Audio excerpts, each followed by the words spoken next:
Are you a people pleaser? Today, we're not gonna lie.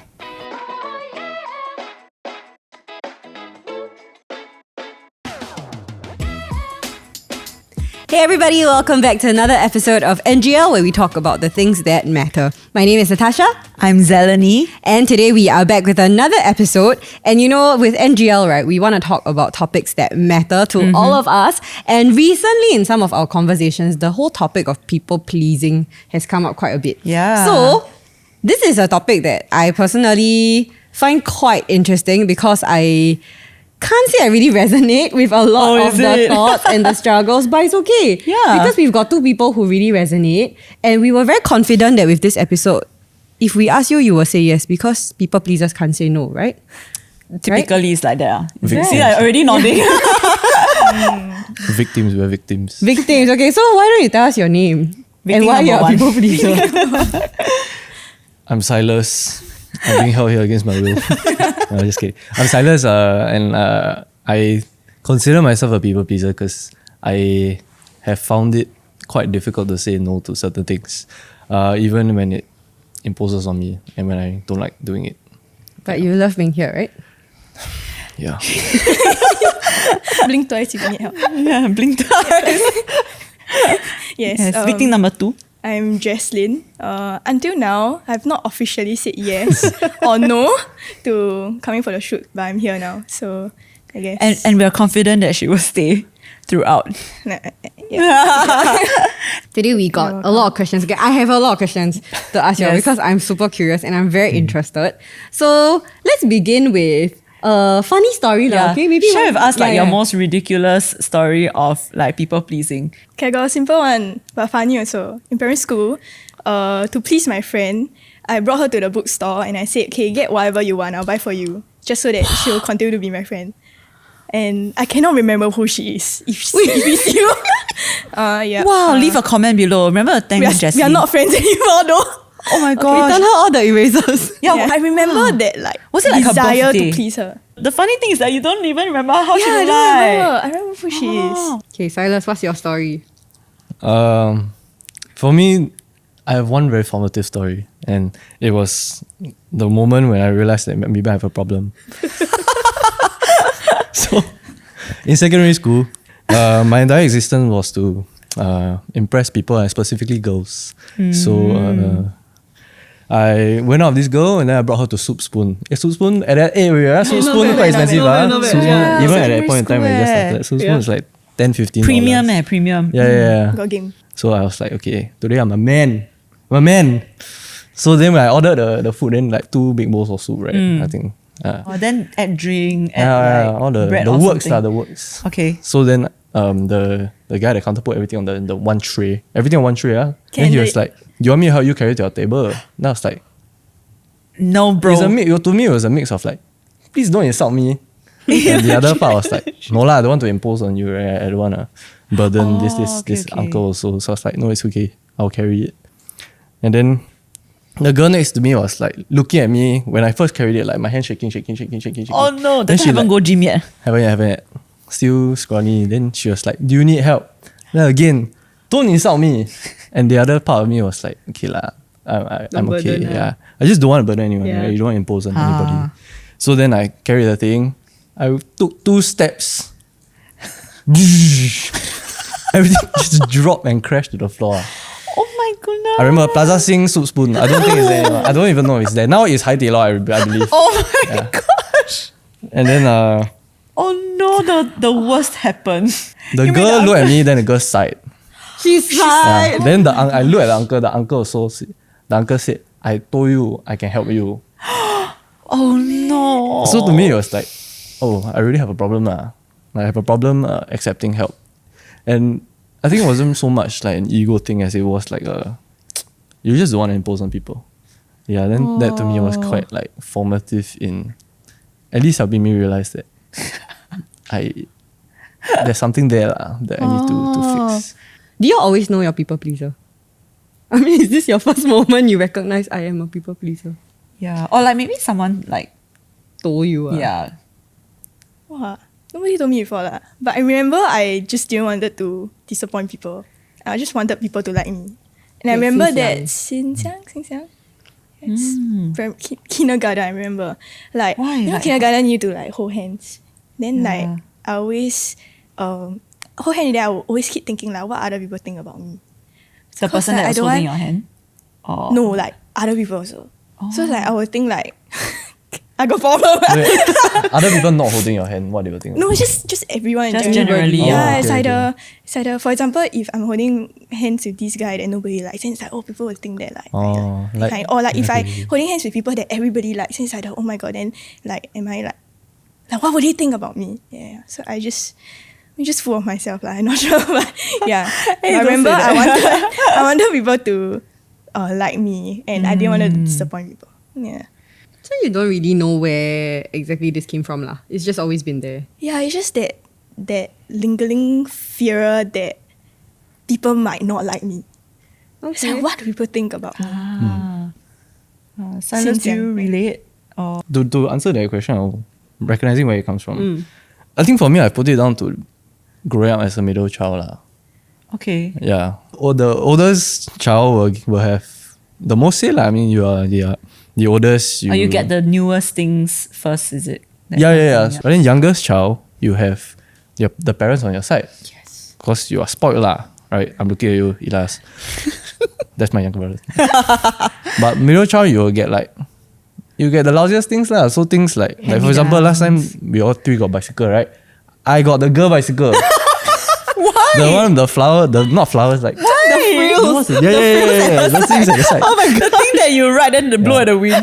So I remember very distinctly that there was this video my mom took of us when we were younger, of my dad trying to convince me that the thing very nice. But why did they buy? Wait, He keep, it's three boys. Yeah, 3 bikes. So my brother got a BMX. Okay. Damn sick. No, but how come your dad buy the girl bike? No, the girl bike is not even bought. It's passed down from the girl neighbor. She passed down. She don't want already. Like I got the hand me down, but I was just brought up man. with that mindset, and then like always having to feel like I had to prove myself, or I had to like Fight earn for things, earn things the hard way.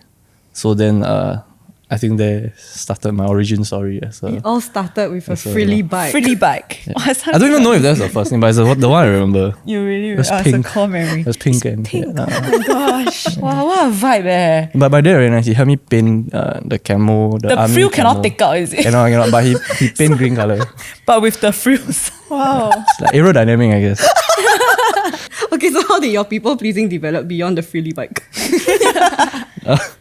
Yeah. So like I said, like just that tendency or that desire to want to keep impressing people, so that I would get certain things, so that I could earn certain things or earn my spot on things like that lah. Right. So they work for you, like growing up? For the most part, I would say so. But I think just it was a bit more like I just grew up thinking that way, and so that informed a lot of the decisions that I made. And it Yeah. came out in multiple relationships, like friends, teachers. Yeah, so then in primary school, then you're just like pretending, like for example, just to impress people, like pretend I very into Pokemon, Okay. but actually I only know Pikachu, like things like that. Like, what's your favorite Pokemon?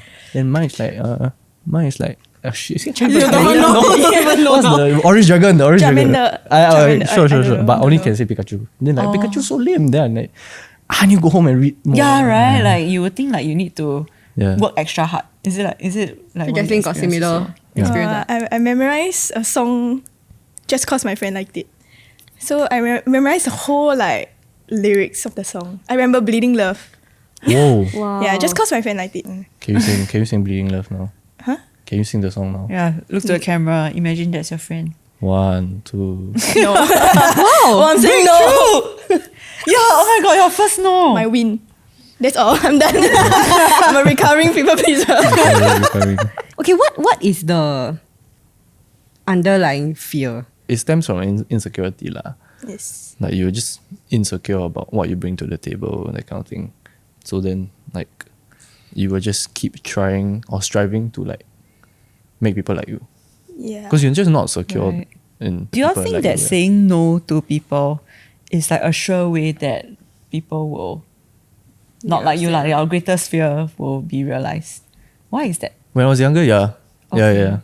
I think Why because when ah? you're younger, like things you look at things a bit more like as a dichotomy, right? Like you look at like yes is a positive thing. Okay. Right? Obviously it's dependent on what the question being asked is lah. But no is typically like you are letting down somebody, you're disappointing somebody. And then what that translates to is a more negative view of or more negative perception of you lah.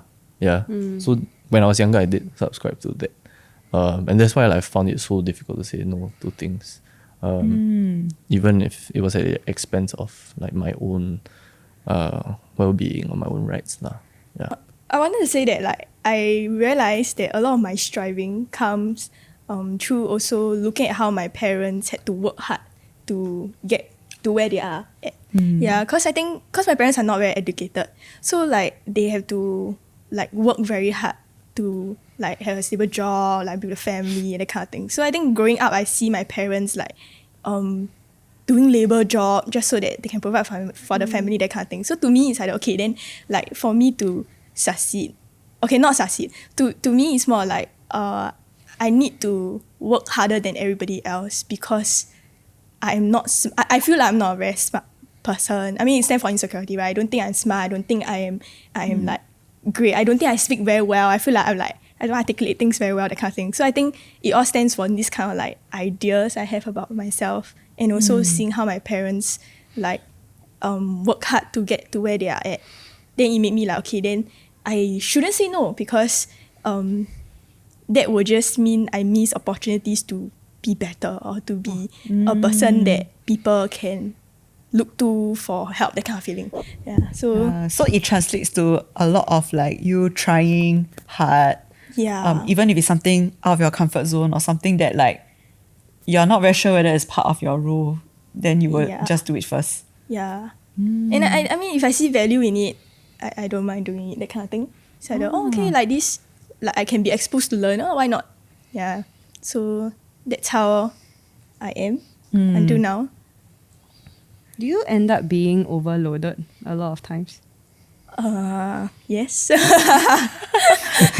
Then I have to make a choice, right? Whether or not to say no to certain things. Which is very hard, right? Yeah, for you? yeah. When You you're can saying- share like a specific scenario.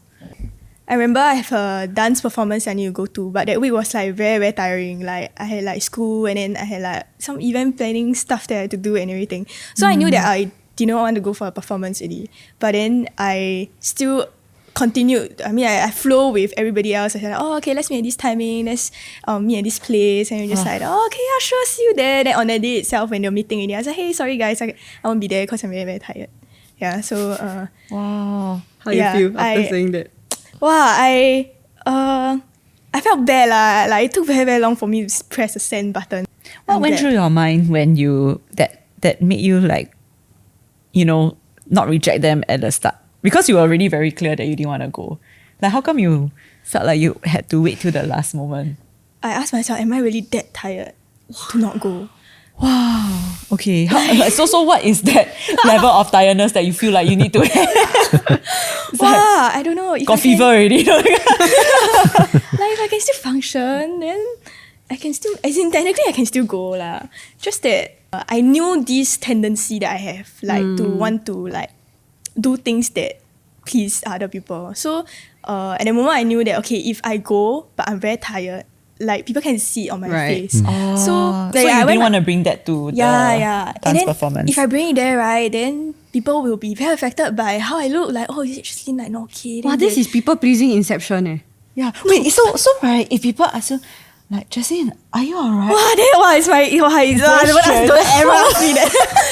Because I know I'm not okay. Like you don't need to ask me whether I'm okay. Because I know I'm not okay. This is a very conflicting part. Like, because I know that if I go, I'm not gonna feel good, and people will know that I'm not okay. So if I go and it affects everybody else, I'm gonna feel worse about myself. So if I straight out say no, I'm not going because I'm tired, I save them that trouble and they had fun. They had fun without me, and I'm okay. Because I know if I go, it's not gonna be fun. Wait, then as a people pleaser, you don't feel anything that they have fun without you? Like Have your lah. absence like never affect them eh? Yeah, it's quite sad, but I rather. But it's not as Problem bad number as, 3. No, Yeah. but it's not as bad as if she go and then suddenly It affects everybody. instead of like celebrating the person that Oh, it was becomes dancing, about it becomes her. about her. I think she becomes the can. problem. Okay, I get. And always the problem. Okay, yeah, so it No, happens. you're not gaslighting yourself. Okay, I'm spiraling on my own here. I need the therapy number 2. No, but I think it's the like because it happened before, right? Like when I go to a meeting and then like I am not feeling okay and then it affects the entire mood. And then I just like, wow, I just wanna get out of this place. But if I walk out of this place now, like people's gonna like ask me, gonna text me, and I have no answer for them. Do you live in your head a lot? I think I do. Clearly, no. Is it not obvious to us? Give her a chance to say lah. Yeah, I diagnose you. You live in your head a lot, I think. I live Wow, but I must say, right, you really are a very considerate Yeah, person. yeah. Very. But if I'm considerate, I wouldn't. No, No, then no, I would have learned. Wait, stop. Okay, You are NGL, I guess like myself.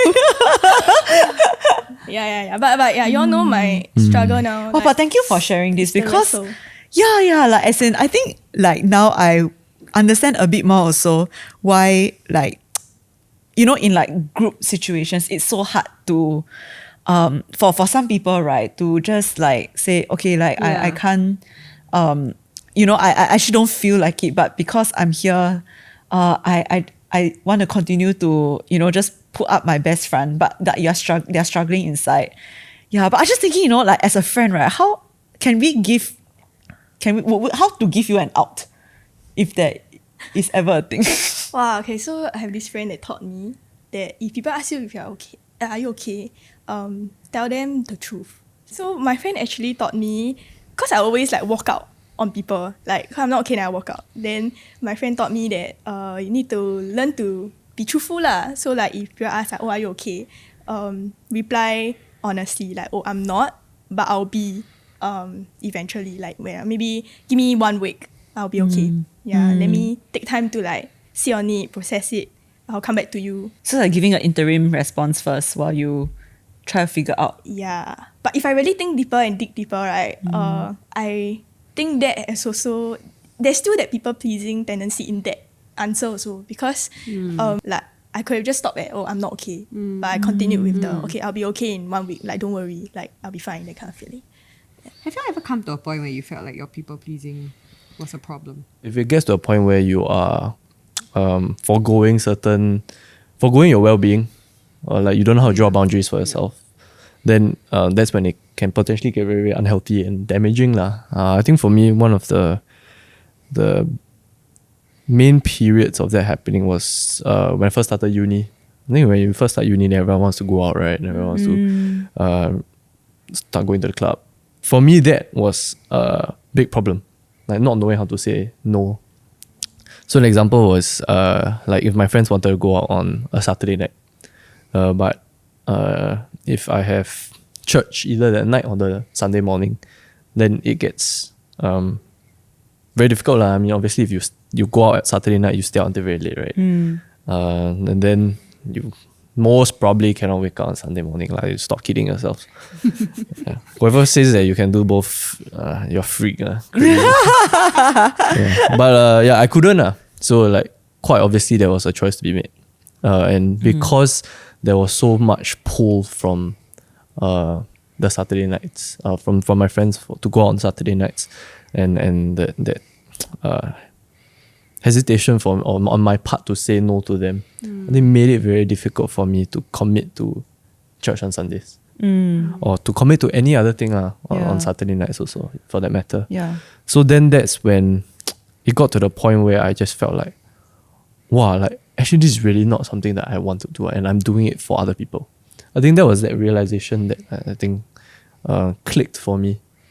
And it wasn't even like when it clicked, then I like, okay, from this day onwards, I will say no to every single Saturday night outing.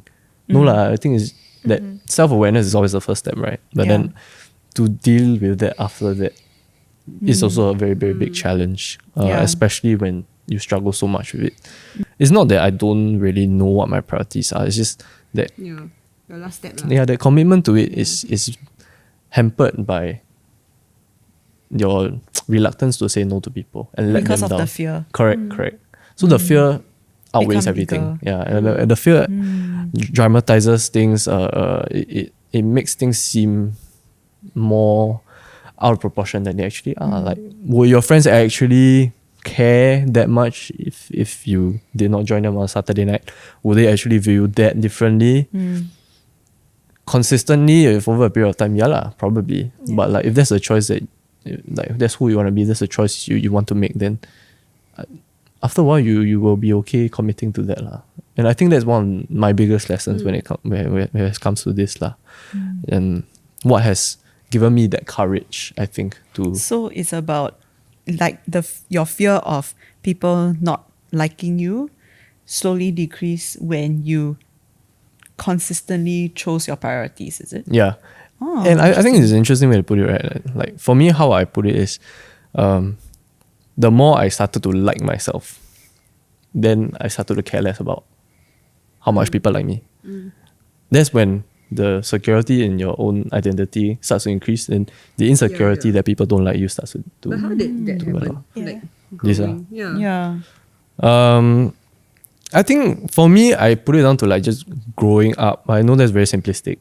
I think it's growing up in the sense of understanding what I really enjoy, what really drives me, what really gives me happiness in life. And I think if you find yourself in a position where you spend so much time catering to what other people want or what you think other people want from you, it gets damn tiring.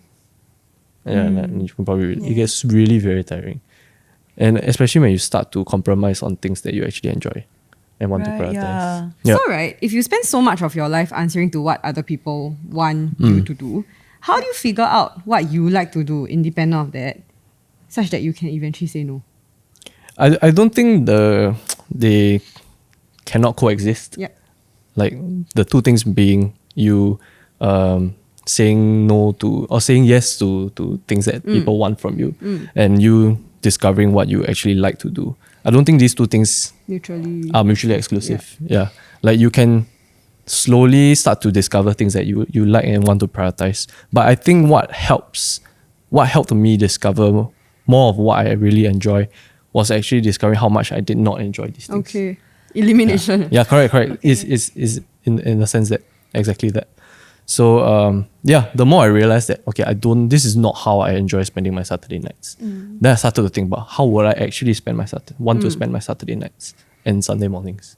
Do I want to wake up on the Sunday morning like Feeling hungover? Yeah. Of- Which is a terrible feeling actually. It's not fun at Like all. you're just damn thirsty, right? That's how I realized like, okay, so if this is not what I want to do, then what do you what do I actually like? actually want to do? Yeah. So then that helped made that process a bit easier for me. Jesslyn, do you know what you like to do? Wow. I'm at the where I am now is thinking of that. So that's very interesting because you realized it a lot earlier, right? But I only realized it when they asked me for the shoot.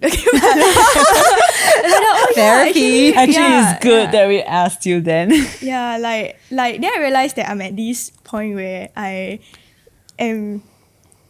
I'm stuck. Yeah, I don't really know. Like, okay, then whatever I do now, right? Is it like I genuinely like it, or I just genuinely don't have preferences, or I'm just doing it because I wanted to please people. Yeah, so now I'm just figuring out. I think like it's still beautiful to discover beyond that like journey to discover, but I think right now I just feel a bit like out of place. Like, okay, I need to question everything I do now. Is this out of like my motivation to please others, or I genuinely like it?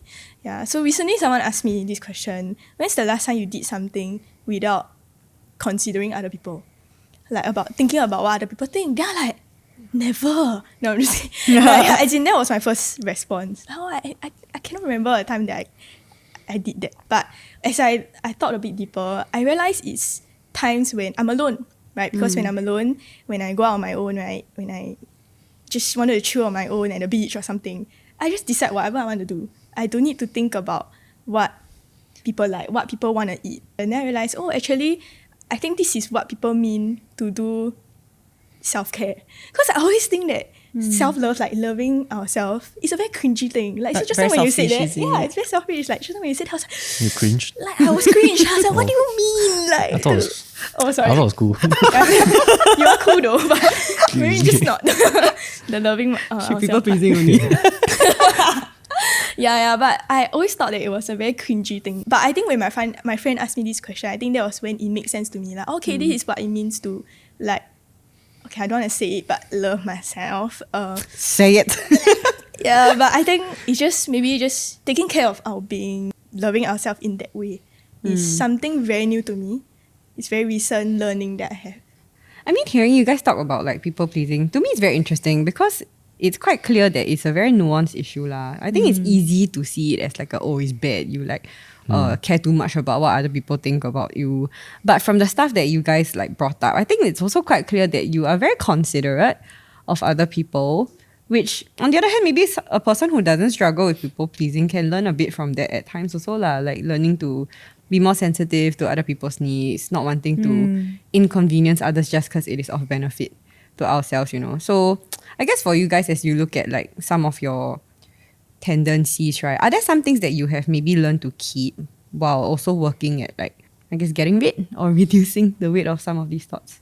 There's definitely good lah. I think there are good elements of people pleasing tendencies. I think at the core of it, things like consideration for others, altruism, generosity, care. I think these are innately good things lah. And I think in Jesslyn's examples, they are a lot more obvious lah compared to mine. For the tricky part with that is that because these are like core motivations, they are not observable unless you really go and dig or unless you really go and process things. So that's really the tricky part. So it's quite a struggle sometimes, I think, when you have to really sit down and then look at your motivations. Because like you can say no to a lot of different things, or you can struggle to say no to a lot of different things, but like what it takes out of you to go through that process is like time and effort. Yeah. So like I think there are definitely good things, but I think the more important question is like, how do you identify what these good things are, and then how do you ascertain how you can retain them? Yeah. I'm wondering also, right, like, okay, I know people pleasing is like the fear of people not liking you, but is there a fear in digging deeper, right, that you don't like what you find? I would say so. Yeah. I think that's again where the insecurity comes from, because maybe it's a feeling where you are scared of getting exposed. Like people looking through you and then they see things that, hey, this guy really got problem. And then, but then I know I got problem. But the last thing I want is for other people to see what these problems are. And that's a very, very scary thing. Is it? Yeah, genuinely very, very scary. Yeah.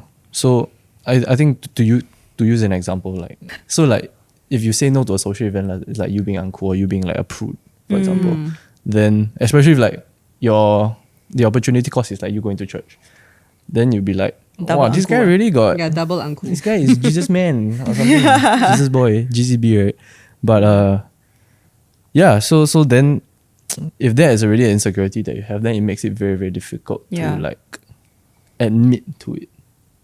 Even though it sounds like crazy, it sounds a bit ironic, but like it makes it difficult to admit to it. And then especially when somebody identifies it and then calls it out, then it makes you like want to crawl back into your hole lah.